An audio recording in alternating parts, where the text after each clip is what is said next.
Way back in the year 2017. Your great-grandma turned 95 years old. I've never met someone so wise and who's lived through so much. And she's here every week by the fire to share her stories of her life and give you her wisdom.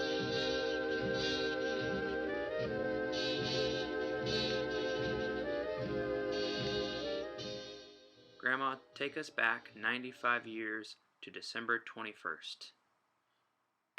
Well, I was always fast.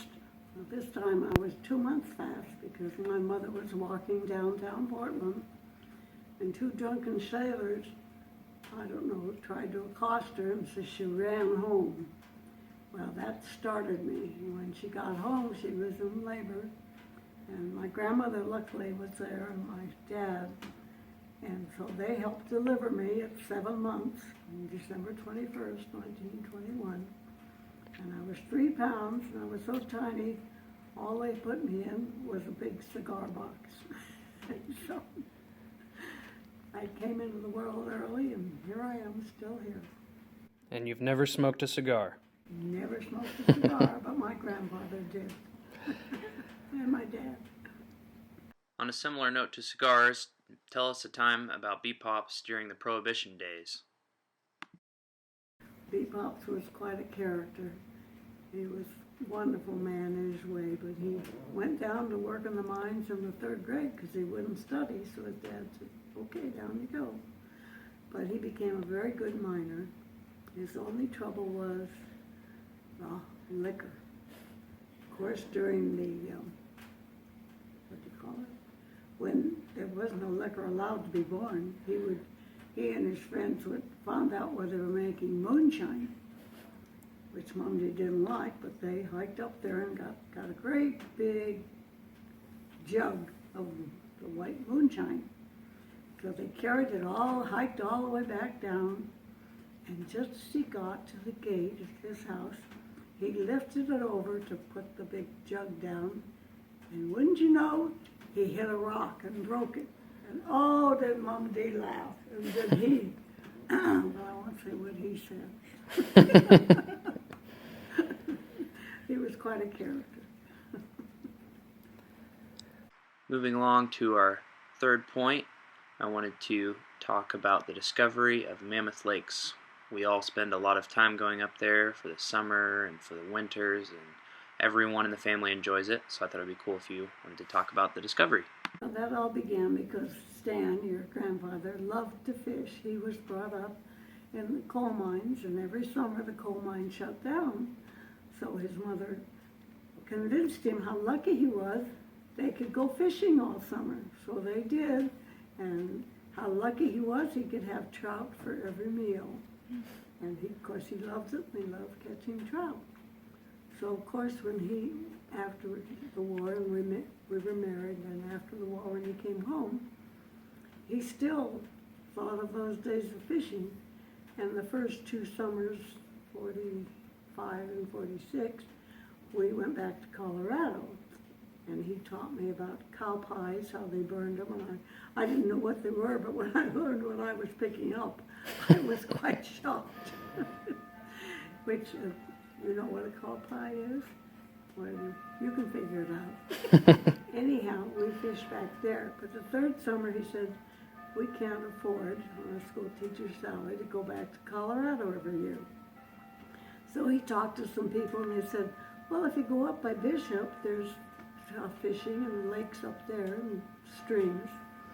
So that summer we got in the car with Louie and Bruce, who were 2 and 4, I believe, and traveled up to Bishop. And there was a nice little fishing stream. I think it was called Paradise Camp. And we camped there, and we had an old army chant. But in the morning, we looked at Louie and Bruce. They both looked like they had the measles. The mosquitoes had gotten to them at night, and the poor things were itching and been bit by mosquitoes. And so Stan said, do you want to go back home? And I looked at him and I said, oh gosh, they're not really too unhappy, but he talked to somebody else and said, you know, if you go up farther, there are no mosquitoes or anything like that. and you go up to a place called Ritz Meadow, Mammoth Lakes. And so he said, okay. So he said, you want to try it? And I said, okay, let's try it. We can always go home.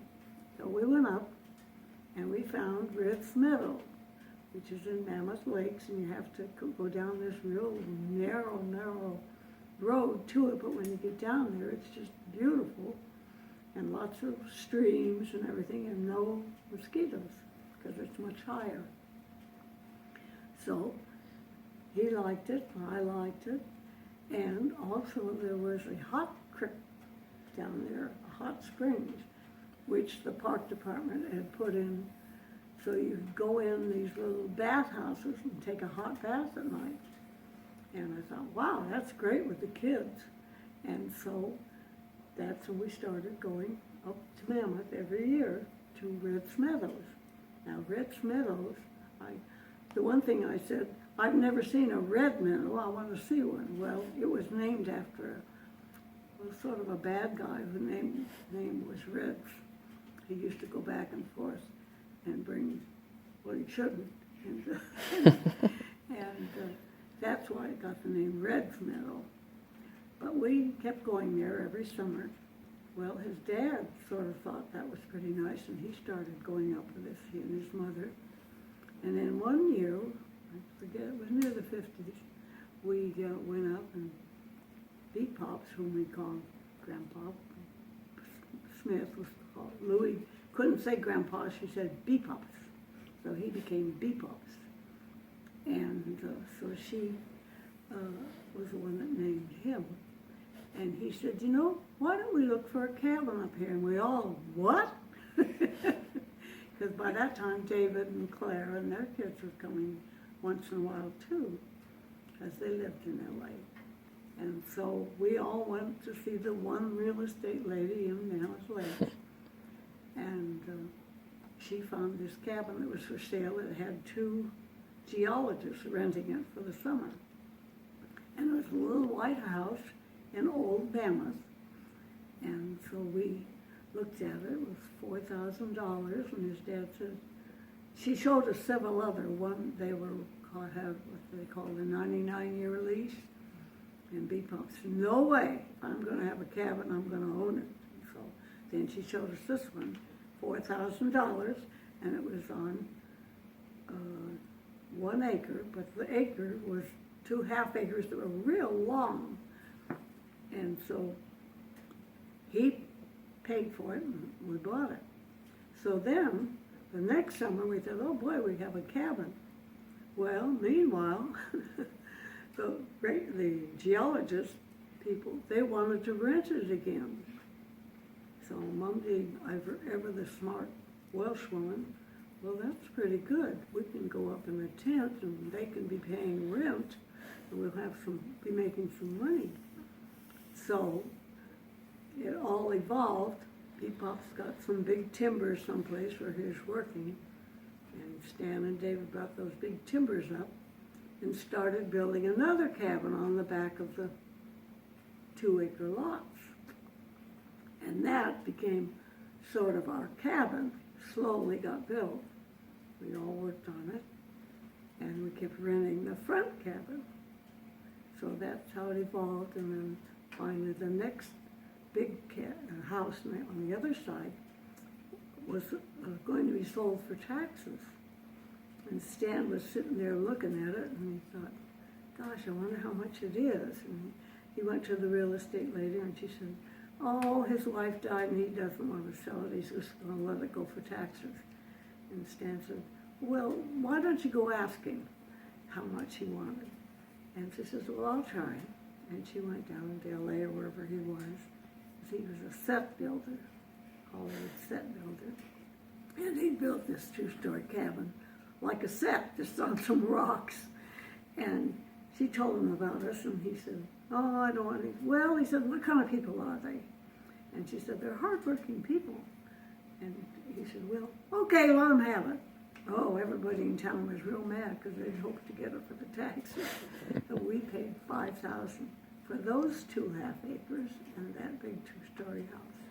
So therefore, we had 4 half-acre lots and the 2 houses, and then the rental, plus our building. And then Mom D&B Pots, when they retired, just would go up in every May until October and live there and rent the 2 cabins to people that came up. I'd send them up from church or put it in the church bulletin. $50 a week to rent a cabin in Mammoth. And so they had a little business going. And so that's how that cabin was $5,000, the first cabin was $4,000. And I guess you know what they cost today. Thank you, Grandma, and that wraps up our first episode. Happy 95th year. Okay. Bye-bye, gang.